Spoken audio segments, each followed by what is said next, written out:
Todos los focos estaban sobre ellos. Eran ídolos, leyendas, el ejemplo perfecto de glamour y talento, pero detrás de la sonrisa encantadora y la voz bien modulada, algunos escondían algo mucho más turbio, un impulso que ni la fama pudo controlar. Hoy vamos a hablar de lo que nadie te cuenta del cine de oro mexicano. Porque sí, hubo grandes romances, escándalos amorosos y traiciones. Pero también hubo robos. Sí, robos. Y no de papeles protagónicos ni corazones, robos reales. En tiendas, sets de filmación, camerinos, incluso en casas ajenas. Y lo más perturbador, no fue por necesidad, fue por impulso, por adicción, por el puro placer de sacar con la suya. Actores y actrices que se creían intocables, atrapados con las manos en la bolsa, pero no para firmar autógrafos. ¿Cómo alguien puede pasar de ser un símbolo nacional a ser señalado como ladrón? Prepárate, porque estas historias son tan suculentas como incómodas. Y cuando termines de ver este video, puede que empieces a mirar con otros ojos a más de una estrella del cine mexicano. ¿Recuerdas al tierno niño que nos hacía llorar en Pulgarcito? Esa carita angelical, esa voz dulce, parecía salido de un cuento de hadas. Pero la vida real, como ya sabes, no tiene finales felices. Cesáreo Quesadas fue un ícono infantil del cine mexicano. Lo adoraban las mamás, lo protegían los directores. Pero cuando se apagaron las cámaras, comenzó otra película, mucho más oscura. A finales de los años 60, su carrera ya estaba por los suelos. Nada de alfombras rojas. Vivía con lo justo. Y entonces ocurrió lo impensable. Lo arrestaron por robar una zapatería. Sí, Pulgarcito convertido en ratero de barrio. Pero eso fue apenas el tráiler de la tragedia. Con los años, su nombre quedó asociado a delitos más graves. En 2002, fue condenado por abuso sexual y secuestro. Y terminó purgando 20 años de cárcel. Al salir, ya viejo, muchos ni lo reconocían, pero los que lo hacían bajaban la mirada. La leyenda infantil terminó con una historia tan sucia como un basurero de camerino. ¿Qué pasó ahí? ¿Fue la fama precoz? ¿La falta de rumbo? ¿O simplemente la verdadera cara de alguien que el cine maquilló demasiado bien? Ella era todo lo contrario, belleza, ambición y una lengua afilada como navaja de barbero. Leticia Palma tenía esa aura de femme fatale, incluso cuando no lo intentaba. Irrumpió en el cine de los años 50 con una mirada que hipnotizaba y con un carácter que no perdonaba. Pero fue justo ese carácter el que la metió en problemas. En 1952, protagonizó uno de los escándalos más sucios de la época. Fue acusada de robar documentos oficiales del sindicato de actores. Dicen que entró a la oficina como actriz y salió como ladrona. El robo fue para usarlos en un pleito legal que tenía contra el mismísimo Jorge Negrete, que además de ídolo, era el líder sindical. La batalla fue pública, feroz, sin guantes. Al final, el sindicato liderado por Negrete la expulsó, y su carrera se terminó en seco. Ningún productor quiso volver a tocarla. De ser una estrella en ascenso, pasó al exilio mediático. ¿Fue culpable o víctima del poder masculino de la época? Tal vez un poco de ambas, pero lo que quedó fue el estigma. La actriz que robó documentos, y lo perdió todo. Su nombre ya sonaba a exótico, provocador, Princesa Yamal, la vedette que encendía escenarios con movimientos de fuego lento y trajes que dejaban poco a la imaginación. Pero lo que muchos no sabían era que, mientras bailaba para el público, estaba enredada en uno de los robos más escandalosos de la historia de México. 1985, Museo Nacional de Antropología. Desaparecen más de 140 piezas prehispánicas de valor incalculable. Un robo que parecía de película, sigiloso, quirúrgico, ejecutado con precisión milimétrica. ¿Y qué tenía que ver Yamal con eso? Mucho. Tenía una relación con uno de los autores intelectuales del crimen. Y cuando la policía cerró el cerco, ella cayó con él. Estuvo casi 3 años en prisión. Una vedette, envuelta en plumas y lentejuelas, de pronto tras las rejas, sin luces ni música. Años después, fue declarada inocente, pero el daño ya estaba hecho. La carrera no se recuperó. Su nombre quedó manchado como un espejo roto. ¿El público la olvidó o peor, la recordaba solo por su caída? ¿Fue cómplice o solo una víctima del amor equivocado?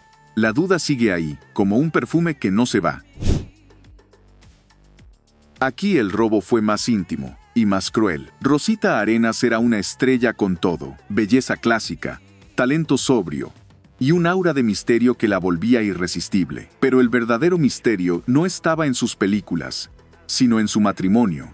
Se casó con Jaime de Mora y Aragón, un aristócrata español, encantador, excéntrico y peligrosamente endeudado. En plena crisis, el marido desaparece de México, y con él todas las joyas de Rosita, collares, anillos, relojes, hasta un par de aretes con valor sentimental incalculable. Se los llevó para venderlos, pagar sus deudas y largarse sin mirar atrás. Rosita no lo denunció, pero tampoco lo perdonó. La prensa se enteró, la gente murmuró, y aunque no fue ella quien robó, la vergüenza pública la alcanzó igual, porque cuando el ladrón duerme en tu cama, el escándalo te salpica como un trago derramado en el vestido más caro.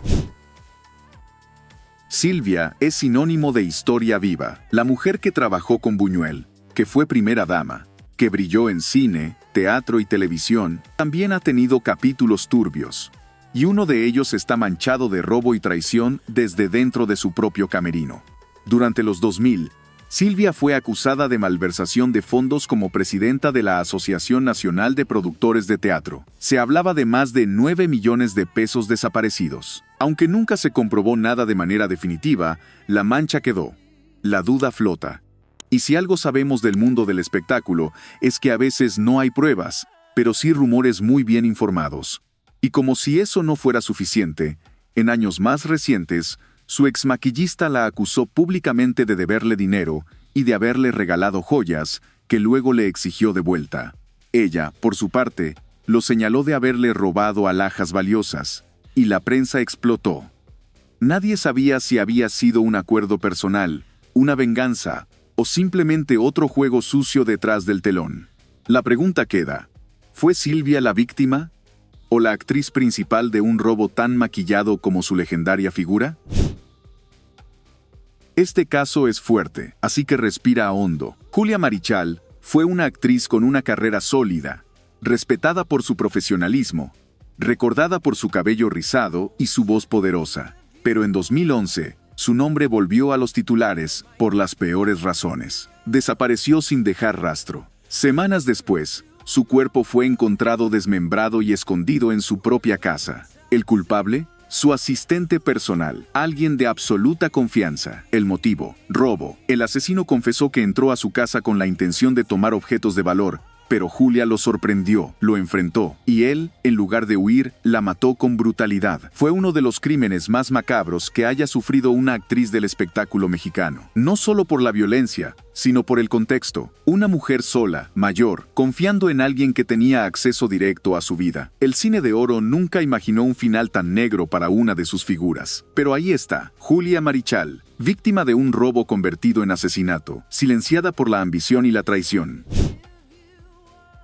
Una mujer elegante, sofisticada, con mirada dura y papeles de villana tan memorables que uno juraría que en la vida real también sabía manipular a medio mundo. Daniela Castro fue durante décadas una figura de telenovelas impecables, hasta que, en 2018, su nombre explotó en los titulares por algo impensable: robo en una tienda de ropa en San Antonio, Texas. Según el reporte policial, Daniela fue captada intentando llevarse prendas sin pagar ropa, accesorios escondidos en su bolsa. ¿El monto? Apenas $700. No era necesidad, no era miseria. Era otra cosa: impulso, adrenalina, tal vez hasta aburrimiento de la fama. Fue arrestada, fichada, le tomaron la clásica foto de frente como a cualquier delincuente. Pero al poco tiempo, los cargos fueron retirados. Su defensa alegó que todo fue una confusión, que la tienda había cometido un error. Daniela lloró frente a las cámaras, habló de su honor, de su familia, de su fe, pero lo cierto es que el daño ya estaba hecho. Desde entonces, su imagen quedó dividida. Unos la defienden, otros siguen creyendo que lo hizo, porque hay algo que no cuadra. Una mujer millonaria, con todo, arriesgando su nombre por un par de blusas. ¿Fue cleptomanía? ¿Un momento de delirio? ¿O simplemente el lado oscuro que a veces la fama disfraza demasiado bien? Actor de rostro serio, presencia fuerte y una carrera que no parecía destinada al escándalo, pero como siempre, el diablo se esconde en los escritorios, no en el escenario. Raúl Ramírez, además de ser un actor reconocido, llegó a presidir la Asociación Nacional de Intérpretes. Hasta ahí, todo bien. Pero en un movimiento que todavía hace temblar a más de un contador, decidió invertir el dinero del gremio en la bolsa. ¿Visión empresarial? ¿Apuesta arriesgada? No. Catástrofe, la jugada salió mal y el fondo de la asociación perdió millones. La Andy quedó en crisis y Raúl, en la cárcel. Pasó 3 meses tras las rejas por mal manejo de recursos.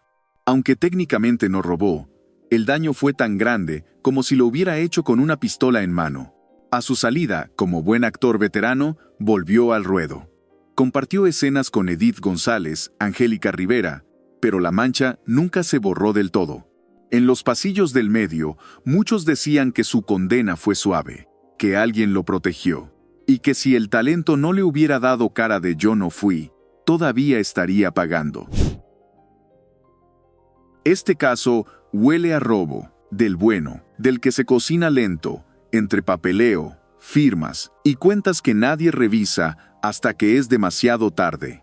Óscar Bonfiglio, actor con carrera modesta pero apellido respetado, manejaba las finanzas de la Asociación Nacional de Actores. Hasta que, un buen día, los números no cuadraron. El faltante, más de 1,5 millones de pesos. La bomba estalló en 2024. La acusación fue directa: malversación de fondos, robo interno, traición total. Pero lo más impactante fue su reacción. Desapareció, literalmente, como actor de película de crimen.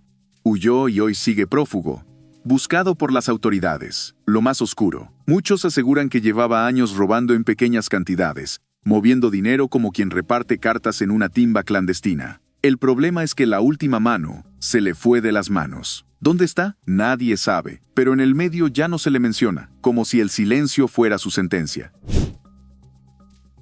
Aquí el robo fue distinto, no fue dinero, fue inocencia. Hijo del legendario David Reynoso, hermano de Sergio Reynoso, Jorge tenía el apellido, el porte y los contactos. Pero todo eso se desmoronó en 2019, cuando fue arrestado en Texas por indecencia contra un menor. Un cargo brutal, felonía de 2º grado. ¿Robo? No en lo literal, pero el delito destruyó su reputación, su carrera y su legado familiar. Ya no era el actor con apellido de oro. Era el hombre marcado por un crimen que, en Estados Unidos, se castiga con todo el peso de la ley y del desprecio social. El escándalo cruzó fronteras. En México, muchos lo defendieron. En EEU fue otro caso más de celebridad caída. ¿Fue culpable? ¿Fue víctima de un montaje? Lo cierto es que, desde entonces, desapareció del ojo público. Y en una industria donde todo se olvida, hay delitos que simplemente no se perdonan. Hoy vimos a ídolos que parecían intocables, robando, estafando, huyendo, desde el niño prodigio que acabó tras las rejas hasta el actor que usó las cuentas del gremio como su cajero automático. Y lo más perturbador, la mayoría no lo hizo por necesidad, sino por impulso, por poder, por ese cosquilleo de creerse invencible. ¿Te das cuenta? La verdadera película no es la que veías en blanco y negro. La verdadera historia es la que se cosía en los pasillos, en las oficinas, en los camerinos, donde la moral se doblaba más fácil que un guión mal escrito. Así que la próxima vez que veas a una estrella de la época de oro, piensa 2 veces antes de idealizarla, porque detrás del sombrero de charro, del rímel perfecto o de la voz melodiosa, a veces hay un personaje mucho más oscuro y real. ¿Y tú? ¿A quién agregarías a esta lista? ¿Quién más crees que escondía las manos, aunque las tenía llenas? Déjalo en los comentarios, comparte este video si te sorprendió alguna historia, y no te olvides, el pasado brilla, pero también quema. Nos vemos en el próximo episodio de Los secretos que el cine nunca quiso contar.